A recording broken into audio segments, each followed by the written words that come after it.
Florence, Italie, 1519. Une petite fille née dans la famille la plus puissante et la plus redoutée d'Europe, les Médicis. Une famille qui a bâti sa fortune sur la banque, la politique et, selon certains, sur le poison. Cette petite fille s'appelle Catherine, et elle va devenir la femme la plus puissante, la plus crainte et la plus controversée de l'histoire de France. Certains l'appellent la grande reine-mère, la femme qui a sauvé la monarchie française. D'autres l'appellent simplement la Reine Noire. Restez jusqu'à la fin, car l'histoire de Catherine de Médicis est bien plus sombre que ce que les livres d'histoire vous ont raconté. Catherine de Médicis arrive en France en 1533, à seulement 14 ans, pour épouser Henri, le fils du roi François Ier. Elle débarque dans une cour qui ne l'aime pas. Les Français la méprisent. Ils l'appellent la marchande italienne. Ils se moquent de ses origines bourgeoises, même si les Médicis sont infiniment plus riches que beaucoup de nobles français. Et comme si ce n'était pas assez difficile, son mari Henri tombe éperdument amoureux d'une autre femme, Diane de Poitiers, une rivale magnifique, de 20 ans plus âgée qu'Henri, mais qui le tient complètement sous son charme. Pendant des années, Catherine subit cette humiliation en silence. Elle sourit à la cour, elle joue son rôle de reine, mais à l'intérieur, elle observe, elle attend et elle apprend. Car Catherine de Médicis n'est pas une femme ordinaire. Elle est intelligente, patiente et absolument impitoyable quand il le faut. Pendant 10 ans, Catherine ne donne pas d'enfant à Henri. La pression est immense.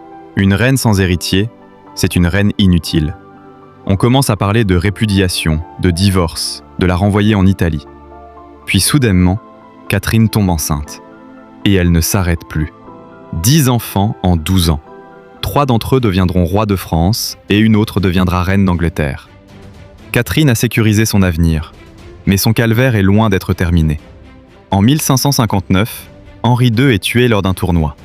Une lance brise sa visière, pénètre dans son œil, et il meurt 10 jours plus tard dans d'atroces souffrances. Catherine devient veuve à 40 ans, et du jour au lendemain, tout change.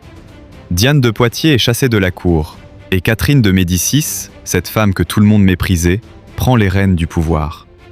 Car ses fils sont trop jeunes pour régner seuls. François II a 15 ans, Charles IX a 10 ans, Henri III a 9 ans. Catherine va régner dans l'ombre de ses fils pendant 30 ans. Et c'est là que la légende noire commence. Pour maintenir le pouvoir, Catherine va utiliser toutes les armes à sa disposition. La diplomatie d'abord. Elle est brillante, elle négocie, elle marie ses enfants aux familles royales de toute l'Europe. Mais aussi, selon ses ennemis, des armes bien plus sombres. On l'accuse de s'être entourée d'astrologues et de magiciens, dont le célèbre Nostradamus qu'elle consulte régulièrement. On l'accuse d'avoir utilisé des espionnes, un réseau de belles jeunes femmes qu'elle place dans les lits des hommes puissants pour obtenir des informations secrètes. On les appellera l'escadron volant de la reine. Et surtout, on l'accuse d'avoir utilisé le poison. Ses ennemis disent qu'elle a apporté d'Italie les secrets des Médicis, des poisons indétectables, des poudres mortelles dissimulées dans des gants parfumés, dans des livres dont les pages sont empoisonnées. Est-ce vrai? Ou sont-ce les calomnies de ses ennemis? Mais l'acte pour lequel Catherine de Médicis sera jugée à jamais, c'est la nuit de la Saint-Barthélemy, 24 août 1572. Paris.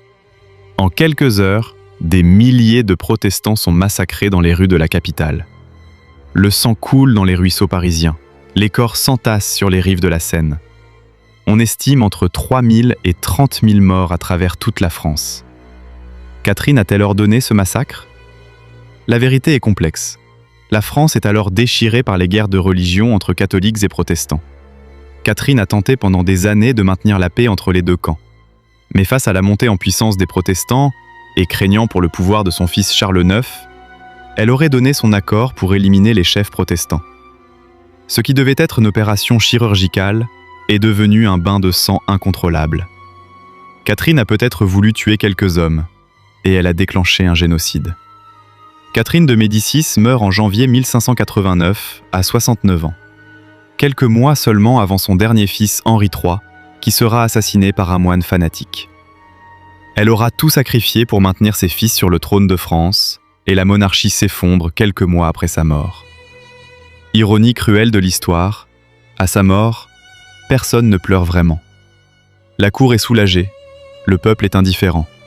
et les protestants, ceux qui ont survécu, respirent enfin. Alors qui était vraiment Catherine de Médicis? Une grande reine, qui a maintenu la France unie pendant 30 ans de guerre civile? Ou une femme froide et calculatrice, qui a utilisé le poison, l'espionnage et le massacre pour conserver le pouvoir? La réponse est peut-être les deux à la fois. Car Catherine de Médicis vivait dans un monde où une femme ne pouvait gouverner qu'en étant 2 fois plus impitoyable qu'un homme. Et elle l'a été. Selon vous, Catherine de Médicis était-elle une grande reine ou un monstre? Dites-le moi en commentaire, je lis chaque réponse. Et si cette vidéo vous a fasciné, abonnez-vous à Dossier Noir, car la semaine prochaine, on rouvre une nouvelle affaire encore plus sombre. La vérité mérite d'être connue. À très bientôt sur Dossier Noir.